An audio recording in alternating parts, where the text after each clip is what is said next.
আসসালামু আলাইকুম। এই বর্ষার এই বিকালে আজকে চলে আসলাম মুন্সিগঞ্জের সিরাজদিখানী উপজেলার কুসুমপুরে।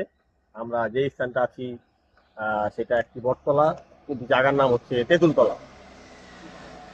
এই জায়গাটি খুব আগের থেকে আমরা ভ্রমণ করতাম। এই জায়গাটায় খুব এক সময় খুব আড্ডা দিতাম।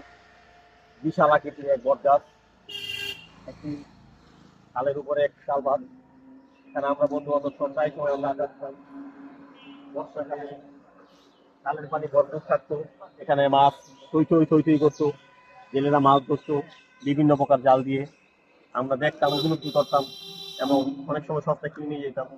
এখানকার শাকসবজি খুবই উন্নত মানের, এখানকার গরুর দুধ তাও খুব ভালো, জিনিসপত্র খুবই ভালো। আমরা এখানে ভ্রমণ করতাম, খুব ভালো লাগতো। জায়গাটি খুব নৈসর্গিক সৌন্দর্য, অনেকদিন পর আসলাম, ভালো লাগলো। এটা ঢাকা ইসাপুরার থেকে 10 টাকা ভাড়া, ইসাপুরা কুসুমপুর রোডের মাঝামাঝি বকুলতলায়। আপনারা চাইলে যে কেউ আসতে পারেন। জায়গাটি অত্যন্ত সুন্দর এবং মনোমুগ্ধকর। ধন্যবাদ।